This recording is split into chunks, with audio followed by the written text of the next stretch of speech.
Pirmahan mo ang papel na to o kalimutan mo na naging bahagi ka ng pamilyang ito.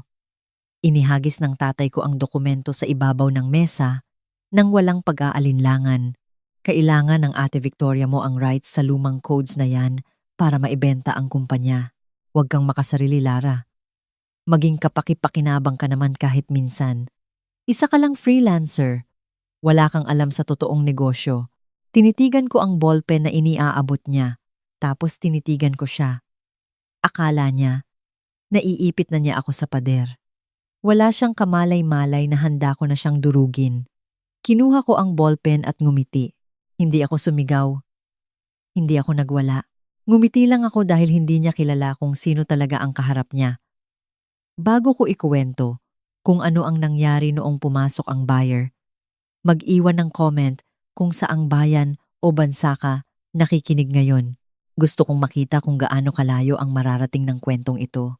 3 oras bago subukan ng tatay ko na tapusin ang karera ko, pumasok ako sa lobby ng Villarreal Country Club. Ito yung klase ng lugar na naniningil ng 500 piso para sa isang bote ng tubig at amoy lumang mayaman na puno ng desperasyon. Ang nanay ko, si Doña Soledad, ay hindi ako niyakap. Hindi niya kinamusta ang biyahe ko. Padabog niyang isiniksik ang isang mabigat na camera bag sa dibdib ko na halos ikatisod ko. Late ka na, ang asik niya, habang ang mga mata ay mabilis na lumilibot sa lobby para siguraduhing walang nakakakita sa mga amiga niya na kinakausap niya ako. Nagsisimula na ang toast ni Victoria.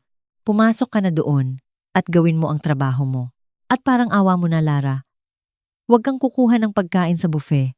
Per head ang bayad namin. At nandito ka para magtrabaho, hindi para makipag-socialize. Ang pangalan ko ay Lara. Sa mundo ng pananalapi, ako ay 28 anyos at founder ng isang logistics empire na nagpapagalaw ng kargamento sa buong Asia at Pasipiko. Isa ako sa pinakamalalaking taxpayer sa bansa, pero sa kwartong ito, para sa mga taong kadugo ko, isa lang akong failure, isang raketera, ang reserbang pyesa, na tinatawagan lang para makatipid sa photographer. Kinuha ko ang bag, hindi ako nakipagtalo. Hindi ko sinabi sa kanya na ang hourly rate ko bilang consultant ay mas mahal pa sa renta ng buong venue na ito. Pumasok lang ako sa ballroom at itinapat ang kamera sa mata ko. Nandoon siya, si Victoria, ang ate ko. Nakatayo siya sa entablado, nagniningning, hindi dahil sa pagmamahal, kundi dahil sa kasakiman. Hawak niya ang atensyon ng lahat. May hawak na champagne sa isang kamay at isang diamanteng singsing na mas mahal pa sa unang kotse ko sa kabila. Ipinagmamalaki niya sa lahat ng gustong makinig ang tungkol sa bentahan, Titan Ventures. Pagmamalaki niya, ang boses niya ay nangingibabaw sa tunog ng string quartet. Bibilhin nila kami sa halagang halos 1 bilyong piso. Cash. Sarado na ang usapan. Hinihintay na lang namin matuyo ang tinta. Mukha siyang nagliliwanag. Mukhang tagumpay. Wala siyang ideya na ang Titan Ventures ay isang holding company na ipinarehistro ko sa Singapore. 6 na buwan na ang nakakaraan. Wala siyang ideya na ipinagmamalaki niya ang pagbebenta ng kumpanya sa kapatid na inuutusan niyang kumuha ng inumin niya. Pinitik ko ang kamera. Flash. Tumatawa si Victoria. Flash. Si Don Miguel, ang tatay ko. Nakikipagkamay sa mga investors. Umaarteng parang proud na patriarch ng negosyong siya mismo ang nagpalubog. Flash. Si Doña Soledad na pinapagalitan ng waiter dahil hindi agad nalagyan ng baso niya. Akala nila, sumpa ang maging invisible o hindi napapansin. Masakit? Oo naman. Ang tumayo doon habang tinatrato ka ng sarili mong ina na parang katulong ay may kirot na hindi kailanman naghihilom. Pero hindi nila alam na ang pagiging invisible ay isang taktikal na kalamangan. Kapag wala ka lang sa kanila, sinasabi nila ang lahat sa harap mo. Hindi nila hinihinaan ang boses nila para sa photographer. Hindi sila naglilihim sa mga utusan sa pamamagitan ng lente ng kamera. Hindi lang mga ngiti ang kinukuha ko. Nangongolekta ako ng ebidensya. Bawat mamahaling bote ng alak, bawat designer na damit, Bawat pagyayabang tungkol sa perang wala naman talaga sila. Itinutugma ko ang lifestyle nila sa mga tax records na nakuha ko na. Akala nila nagtatago ako sa dilim dahil nahihiya ako. Hindi nila alam na ang pagiging invisible ay hindi kulungan. Ito ay isang kublihan para sa mga ngaso. At ako ay nangangaso. Lalong umingay ang party habang bumabaha ang champagne. Masigla na ang tugtog. Pero ang tensyon sa kwarto ay mas mabigat pa sa init ng panahon. Naglalagay ako ng yelo sa bucket sa gilid nang lumapit si Victoria. Hindi siya nagpasalamat. Hindi niya ako inalok ng maiinom. Lumapit siya ng husto, amoy mamahaling alak ang hininga, at ngumiti. Mukha kang katawa-tawa sa suot mo, sabi niya habang pinitik ang strap ng kamera ko. Pero at least, may naitutulong ka na rin sa wakas. Panahon na para maging kapaki-pakinabang ka naman. Hindi ako kumurap. Inayos ko lang ang lens ko. Ginagawa lang ang trabaho, Victoria. Congratulations sa sale! 1 bilyon? Nakakabilib. Napasinghal siya, lumingon sa likod para siguraduhing walang importanteng tao ang nakikinig. Pagkatapos ay bumulong siya na parang magkasabwat kami. Nakakabilib? Isa? Tong himala. Yung mga tanga sa Titan Ventures? Hindi man lang questionin ang user metrics. Kumabog ng malakas ang dibdib ko, pero pinanatili kong blanko ang mukha ko. User metrics? Pina-inflate namin, pagmamalaki niya sabay inom. Bumili kami ng 50,000 na bot accounts at troll farms noong nakaraang buwan para magmukhang mataas ang numbers. Ang revenue ay base sa mga kontratang hindi pa naman nag-i-exist. Pero ang Titan? Nakita lang nila ang growth chart at naglabas na ng tseke. Bumibili sila ng hangin, Lara. Isang maganda at makintab na hangin. Nagkunwari akong sunod-sunuran, kumuha ng tissue para punasan ang mantsang wala naman sa maliit na cocktail table sa pagitan namin. Habang ginagawa ko yon, dahan-dahan kong inilabas ang phone ko at ipinatong ng nakadapa sa malamig na mesa. Naka-on na ang voice recorder. Ang pulang waveform ay gumagalaw sa bawat salitang binibitawan niya. Hindi lang ako nakikinig. Sinisigurado kong direktang maririnig ng mikropono ang kayabangan niya. Ligtas ba yan? Tanong ko. Umaarting inosenteng nakababatang kapatid. Lumapit si Don Miguel at tinapik sa balikat si Victoria. Namumula ang mukha niya. Maluwag na ang kurbata. Ligtas? Ito ay henyo. Kukunin natin ang pera, babayaran ang mga personal na utang, at nasa eroplano na tayo papuntang Cayman Islands bago pa nila malaman na multo lang ang mga users. Retired na tayo. Nagtawanan sila. Isang malupit na tawa ng mga taong akalay mas matalino sila sa lahat ng tao sa kwarto. Umaamin sila sa syndicated estafa, securities fraud, at pagsasabuatan mismo sa harap ko dahil akala nila ay masyado akong tanga para intindihin ang sinasabi nila. Tumango ako. Pilit na ngumingiti. Wow! Naisip niyo talaga ang lahat. Kaya kami ang executives, Lara. Pangungutya ni Don Miguel habang kumukuha ng hipon sa dumadaang tray. At ikaw ang katulong. Ngayon, kuhanan mo ng picture ang nanay mo sa may eye sculpture at subukan mong huwag ihulog ang kamera. Mas mahal pa yan sa kotse mo. Pinanood ko silang maglakad palayo. Nag-appear sa isa't isa. Tiningnan ko ang phone ko sa mesa. Umaandar pa rin ang recording. Kinuha ko ito, sinave ang file, at nag-send ng kopya sa secure cloud server. Pagkatapos, nag-text ako kay Attorney Guevara. Umamin na sila sa lahat. Isisend ko na ang audio. Akala nila nililinis ko ang kalat nila. Ang totoo, naghahanda lang ako para ilibing sila dito. Nag-impake na ang mga musikero. Ang mga bisita ay unti-unti nang umaalis, hilo sa libreng alak at sa kilig na mapalapit sa inaakala nilang yaman. Pero para sa pamilya, nagsisimula pa lang ang gabi. Lumipat kami sa private conference room sa tabi ng ballroom. Iba ang hangin dito. Amoy luma, seryoso. Nakatayo ako sa sulok. Nasa paanan ko ang camera bag. Invisible na naman. Pinaluwag ni Don Miguel ang kurbata niya. Namumula ang mukha sa pananabik. Si Victoria ay naglalagay ng lipstick, tinitingnan ang reflection sa phone. Mukha silang mga mandaragit na naka-corner ng sugatang hayop. Akala nila ay magpipiesta na sila. Bumukas ang pinto at parang bumagsak ang temperatura sa kwarto ng 10 degree. Pumasok si Attorney Roman Guevara. Kinuha ko si Guevara dahil siya yung klase ng abogado na hindi lang alam ang batas. Ginagawa niyang sandata ito. Pumasok siya na nakasuot ng charcoal suit na saktong-sakto ang tabas. May bitbit na leather briefcase na mukhang mas matanda pa sa akin. Hindi siya ngumiti. Hindi siya humingi ng paumanhin sa late na oras. Dumiretso siya sa kabisera ng mesa at umupo. Attorney Guevara? Bati ni Don Miguel. Inaabot ang kamay sa mesa. Ikinalulugod kong makilala ang tao sa likod ng pera. Napakatalino ng desisyon ng Titan Ventures. Hindi tinanggap ni Guevara ang kamay. Hindi man lang niya ito tiningnan. Binuksan niya ang briefcase.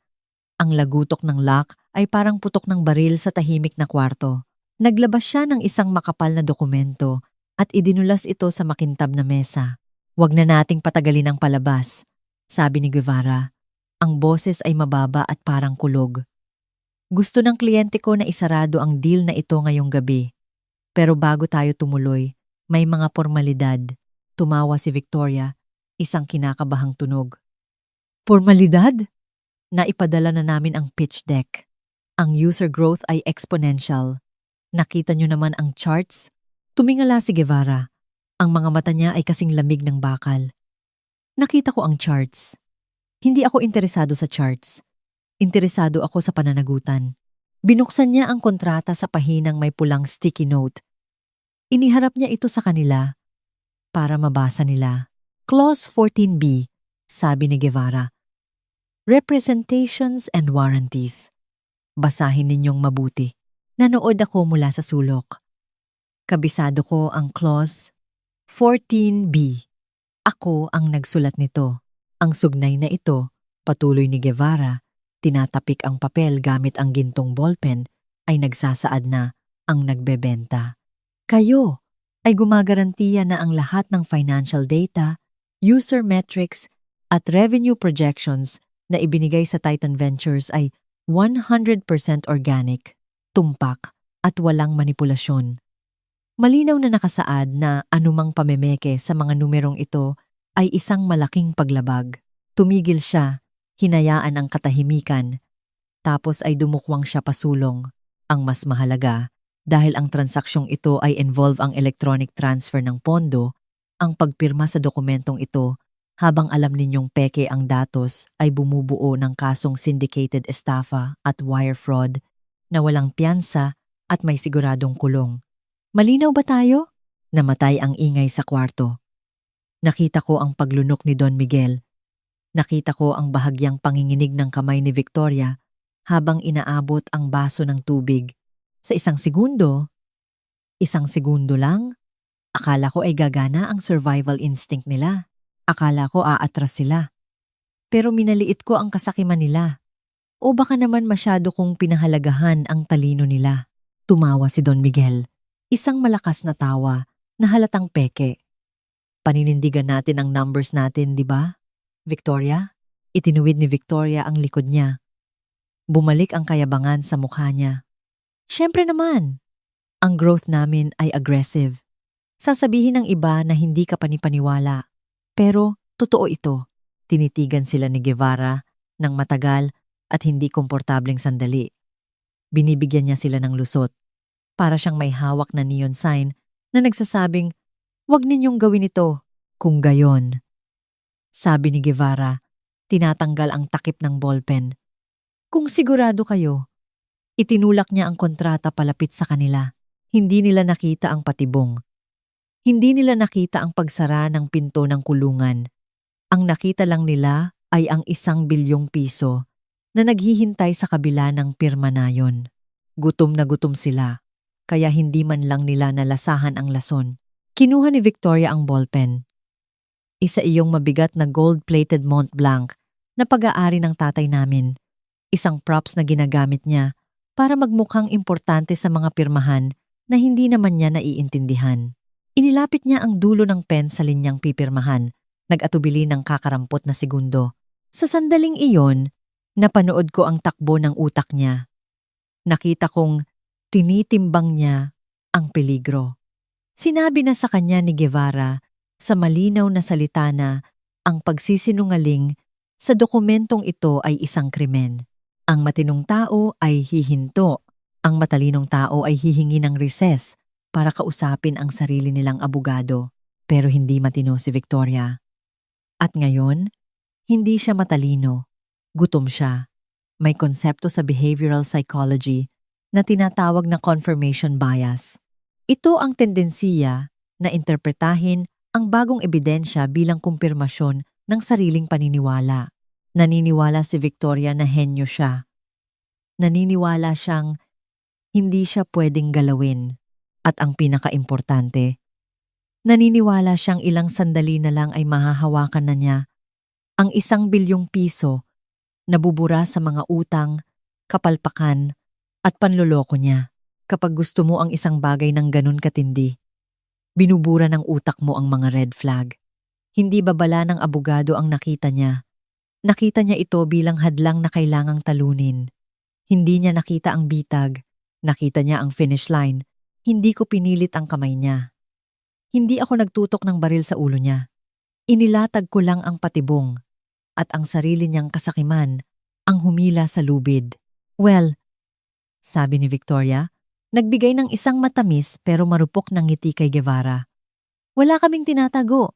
Solid ang numbers namin. Ang tunog ng pagkaskas ng ballpen sa papel ay napakalakas sa tahimik na kwarto. Scree it! Scree it! Pumirma siya. Ipinasa niya ang dokumento kay Don Miguel. Hindi na nagbasa ang tatay ko. Basta na lang niya pinirmahan ang pangalan niya ng mabilis. Sabik na makarating sa parteng mayaman na ulit siya. Tapos na, anunsyo ni Don Miguel. Isinara ang folder. Tumingin siya sa akin. Ang mga mata ay nagniningning sa tagumpay. Kita mo, Lara, ganyan ang negosyo. Sumusugal ka. Gumagawa ka ng diskarte. Hindi ka lang nakaupo sa sulok at kumukuha ng litrato. Nagpakawala ng malalim na hininga si Victoria. Sumandal sa upuan niya. Okay, pirmado na. Sarado na ang deal. Tumingin siya kay Guevara. Inaabot ang kamay para sa confirmation ng wire transfer. So, gaano katagal bago pumasok ang pondo? May mga vendors kaming babayaran bukas ng umaga. Ang transfer? Dagdag ni Don Miguel. Tinitingnan ng relo. Instapay o straight wire yan agad, tama? Bumigat ang pakiramdam sa kwarto. Puno ng kanilang ekspektasyon. Ginagastos na nila ang pera sa isip nila. Nagbubook na sila ng flights, bumibili ng kotse, tinatawanan kung paano nila naisahan ang mga investors. Hindi nag-type ng code si Guevara. Hindi siya tumingin sa relo. Hindi man lang niya binuksan ang banking portal. Kalmado niyang inabot at isinara ang kanyang laptop. Ang mahinang click ng pagsara ay umalingaw-ngaw na parang hatol ng hukom. Naniniwala akong may hindi pagkakaunawaan. Sabi ni Guevara, ang boses ay walang emosyon. Nawala ang ngiti ni Victoria. Anong hindi pagkakaunawaan? Pumirma kami. Nasa iyo ang kontrata. Pumirma kayo. Pagsang-ayon ni Guevara. Pero hindi ko pwedeng i-authorize ang wire transfer. At bakit hindi? Galit na tanong ni Don Miguel. Namumula ang muka. Ikaw ang representative. Ikaw ang abogado. Ako ang representative. Sabi ni Guevara, pinagsalikop ang mga kamay sa mesa. Ako ang proxy. Ako ang gumagawa ng kontrata. Ako ang nakikipagpulong, pero hindi ako ang may hawak ng checkbook. Dahan-dahan niyang inurong ang upuan niya. Tumunog ang leather sa sahig. Wala akong autoridad na maglabas ng 1 bilyong piso. Patuloy ni Guevara. Ang principal lang ang may autoridad na yon. Ang principal? Tanong ni Victoria. Tumataas ang boses. Sino ang principal? Tawagan mo siya. Kausapin mo siya ngayon din. Hindi ko na kailangang tawagan ang principal, sabi ni Guevara. Tumayo siya.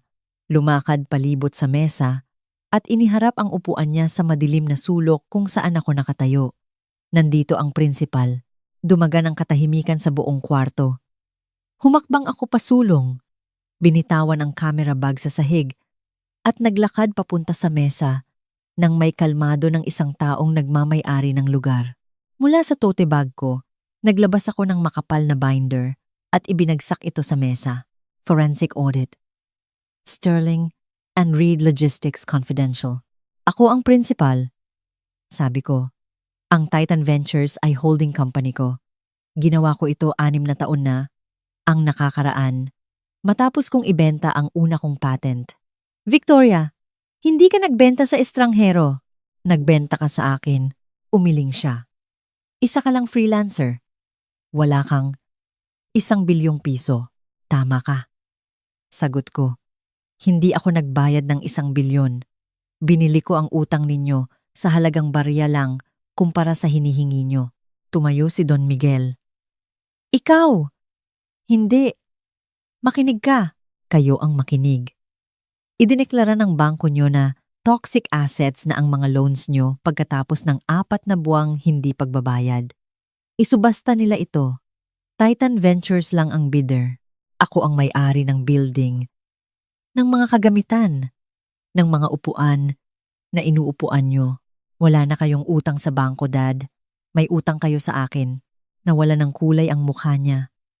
Humarap ako kay Victoria at kapipirma mo lang ng isang confession. Sinabi mong totoo ang user numbers mo. Yan ay syndicated estafa at wire fraud. Pamilya tayo. Bulong niya. Ang pamilya, hindi nagtatanim ng ebidensya para makulong ang kadugo. Tumango si Guevara. Tapos na ang audit, sabi ko. Sisingilin na ang utang. Sinubukan ni Don Miguel na sunggaban ang kontrata. Sinubukan naman ni Victoria na punitin ito. Hindi ko gagawin yan. Kalmado kong babala. Ang pagsira ng ebidensya ay isa pang felony. Lumakad si Guevara sa bintana at hinila ang tali ng kurtina. Pumasok ang liwanag ng mga floodlights. Bumukas ng malakas ang mga pinto. NBI, taas ang kamay.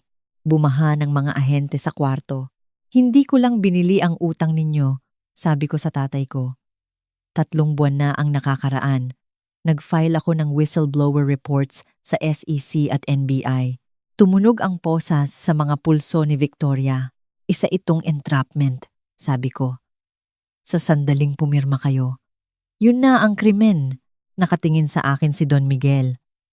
Sinadya mo to. Sinentensyahan mo kami. Hindi, sagot ko. Binuksan ko lang ang ilaw. Pinili ninyong magnakaw sa dilim. Inilabas sila ng mga ahente. Tapos na, sabi ni Guevara. Oo, sagot ko. Sa labas, naglakad ako papunta sa aking matte black na sedan.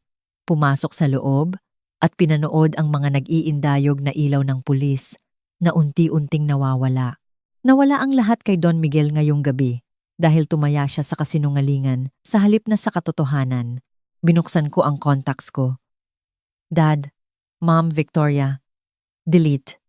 Hindi galit, kundi paglilinis. Umungol ang makina habang pumasok ako sa highway. Hindi ako nagmamaneho papunta sa approval nila o palayo sa pangungutya nila. Uuwi lang ako. Minsan, ang pinakamagandang higanti ay hindi ang pagsigaw. Ito ay ang pagiging tao na pumipirma ng mga tseke.